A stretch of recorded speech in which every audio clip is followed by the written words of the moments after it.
It's late. You're lying in bed, almost asleep, drifting off, when your brain does something cruel. Out of nowhere, with no warning at all, it reaches back through the years and drops a single memory into your mind. Something stupid you said once. A moment you humiliated yourself in front of people who almost certainly forgot it the very next day, some of whom you will never see again, some of whom may not even be alive anymore. And yet, lying there alone in the dark, your face goes hot, your stomach clenches, you physically curl up or press your hands over your eyes, or whisper, "No, no, no," to an empty room. You are cringing, by yourself, at a ghost. Or picture the other version. You're walking down a perfectly flat street and you trip over nothing, and before a single conscious thought can form, your face floods with heat and turns a visible, glowing red, broadcasting to every stranger nearby the exact intensity of your mortification. And here is the truly strange part, the part we never stop to question. Your body's response to embarrassment is to advertise it, to paint your shame across your face in a bright color that everyone can see, which is the precise opposite of what you would actually want in that moment. So why on earth would evolution build such a thing? Why would it wire you to betray your own most vulnerable feeling to the entire world? And why is it that you, out of every single creature on this planet, are the only one that does it? Because that is the first astonishing fact here. As far as we can tell, humans are the only species that blushes. Charles Darwin himself was fascinated by this. He studied the expressions of dozens of animals, tracing how a snarl or a look of fear connects us to the rest of the animal kingdom. But the blush stopped him cold. He called it, and I'm quoting him directly, the most peculiar and the most human of all expressions. He could find no version of it anywhere else in nature. Your dog can feel fear. Your cat can want things and sulk and get startled. Chimpanzees, our closest relatives, have a rich emotional life. But not one of them has ever turned red with embarrassment. Not one. And when you look closely at blushing, it gets stranger still, because from a purely physical standpoint, it is completely pointless. It does nothing for your body. It doesn't help you fight or flee. And crucially, it only colors the parts of you that other people can see. Your face, your neck, your ears. Think about what that means. A reaction that appears only on the visible surface of your body, serving no internal purpose, is not a reaction designed for you at all. It is a message. It is a signal, built by evolution and aimed directly at the people around you. But before we figure out what that message says, we have to understand what it takes to even feel embarrassed in the first place, because it turns out to require something extraordinary. To be embarrassed, you must be able to do something that almost no other animal can. You have to be able to step outside of yourself and see yourself through someone else's eyes. You have to imagine how you look, how you appear, inside the mind of another person, and then you have to care about what you find there. Psychologists call embarrassment a self-conscious emotion, part of a family that includes shame, guilt, and pride. And every single one of them depends on that same impossible-sounding trick, holding a model of yourself, as seen by others, inside your own head. A creature that cannot imagine another mind cannot be embarrassed, because embarrassment is, at its core, about your reflection in other people. You need to possess a self before you can ever lose face. And you can actually watch this ability switch on. A newborn baby cannot be embarrassed, but somewhere around the age of 2, something remarkable happens, at almost exactly the same time that a child first recognizes itself in a mirror and understands that reflection is me. Right there, at the dawn of self-awareness, the first flickers of embarrassment appear. The two are born together, twins, the sense of self and the capacity to feel exposed. Before you can blush, you must first become a someone, a self that can be seen and judged and found wanting. So embarrassment is not some primitive leftover. It is a byproduct of one of the most sophisticated things the human mind ever learned to do, to look back at itself through the eyes of everyone else. So that explains how we can feel it, but it deepens the real mystery rather than solving it. Because here is the question that should be bothering you. If embarrassment requires this advanced, delicate machinery, why does it feel so violent? Why does tripping on a sidewalk, or calling someone by the wrong name, or realizing your shirt was inside out all day, trigger a genuine physical storm inside you, a pounding heart, a rush of heat, a twisting stomach, a desperate urge to disappear? These are not dangerous events. Nobody is going to die because you stumbled. So why does your body slam the panic button as if your life were actually on the line? Why is the pain of embarrassment so completely out of proportion to the tiny thing that caused it? To answer that, you have to leave the modern world entirely and go stand around a fire with your ancestors.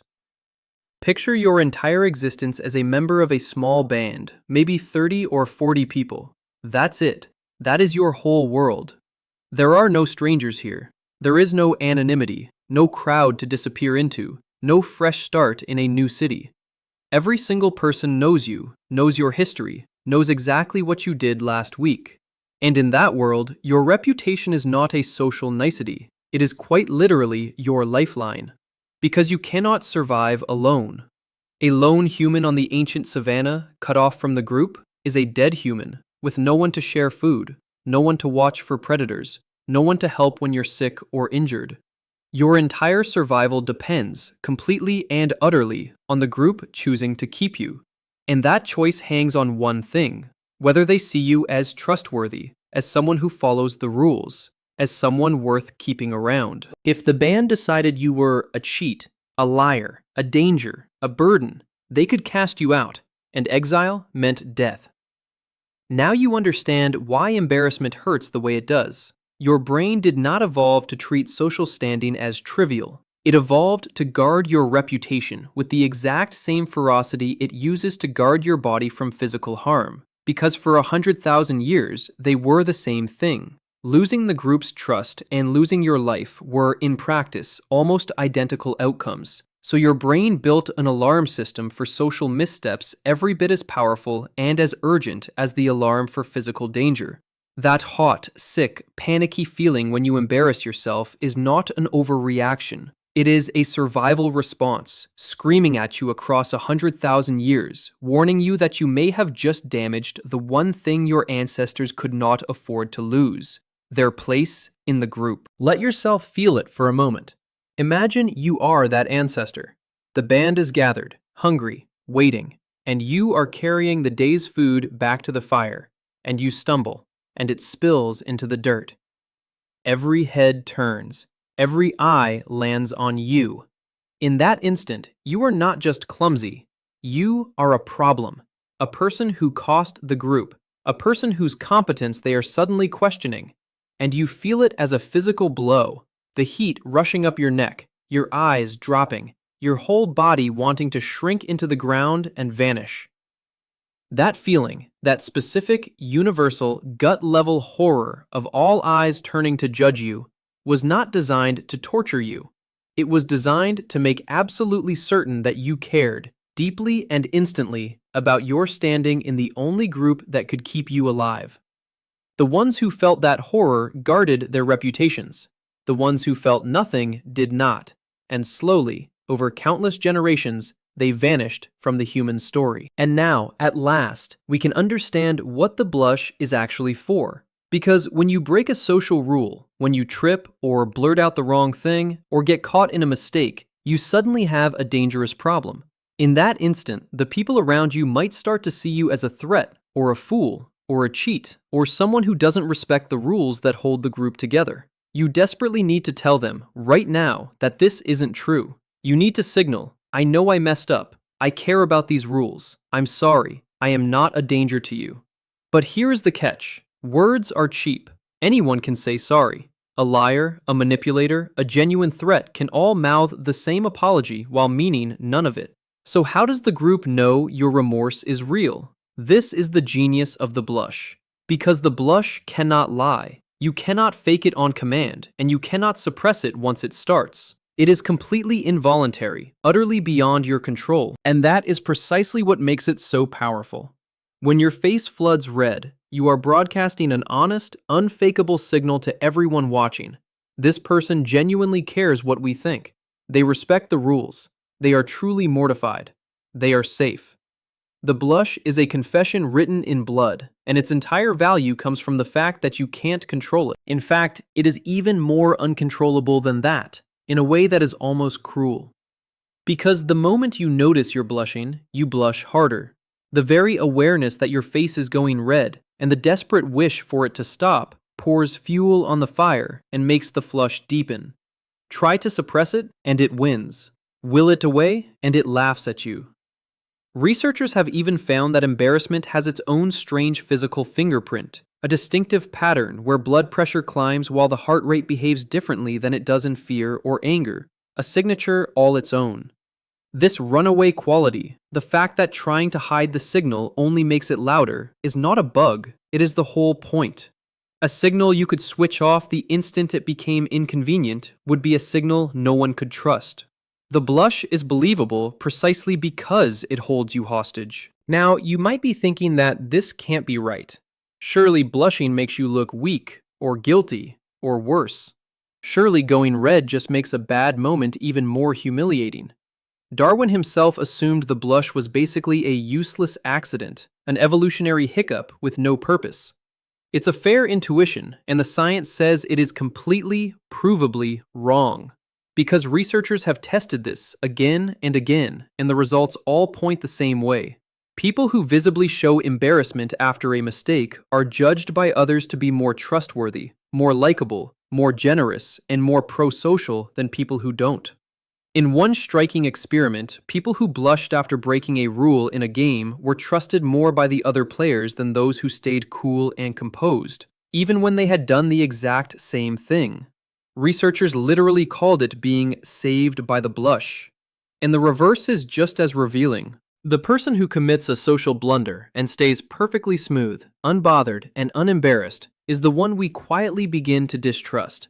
Because if you don't feel embarrassed when you break the rules, it suggests you don't care about them at all. And a person who doesn't care about the rules is exactly the kind of person a group needs to worry about. So your blush is not betraying you, it is vouching for you. It is your body's way of proving, beyond any doubt, that you are one of the good ones. There is even a more advanced move built on top of all this, one you've surely used yourself, laughing at your own blunder. When you trip and then grin and laugh at yourself, you are sending an even more finely tuned version of the same signal. You are telling the group two things at once: that you know you broke a small rule and don't take yourself too seriously, and that you're secure enough to treat the slip as harmless. Studies find that people who can gently laugh at their own minor faux pas are often judged even more favorably than those who just cringe, because it signals both humility and social confidence in a single breath. This is also why nearly every human culture teases. A well-aimed, affectionate tease is a way of poking at someone's small violations of the rules, provoking a little embarrassment, and letting them show, with a blush or a laugh, that they're a good sport who respects the group. Teasing is how we train each other, gently, in the unwritten rules of belonging. And this remarkable signal did not appear out of nowhere. It has deep roots that run right back down into the animal kingdom.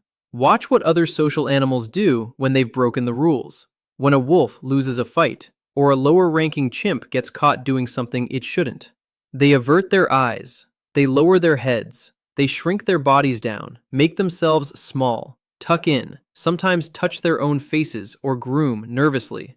It's called appeasement, an ancient set of gestures that says, "I submit, I'm not a threat, please don't attack me." And here's the beautiful part. Look at a human being in the grip of embarrassment, and you see the very same ancient gestures, still there, still running. The downward glance, the awkward, nervous, tight little smile, the hand that flies up to cover the face, the urge to shrink, to physically get smaller, to disappear. Embarrassment is the ancient primate appeasement display, inherited and refined over millions of years. We simply added one thing on top of it that no other animal has. The honest, uncontrollable, glowing red flush. We took a gesture of submission and turned it into a badge of good character. And embarrassment does not work alone. It has a whole family of siblings, all the self-conscious emotions: shame, guilt, and pride. Every one of them requires you to see yourself through the eyes of others, and every one of them quietly polices your position in the social web. Guilt punishes you privately for the harm you've caused, driving you to make it right. Shame floods you when you fear you've been exposed as fundamentally flawed. Pride rewards you when you rise in others' esteem. Together, they form an internal compass installed by evolution, whose entire job is to keep a deeply, dangerously social animal in good standing with the one thing that could keep it alive: its group. Your capacity to be embarrassed, then, is not a flaw or a weakness at all. It is the visible mark of just how profoundly, how bone deep you are built to need other people. And here is perhaps the strangest proof of all that embarrassment lives inside your ability to read other minds. You can feel it for people who aren't even you.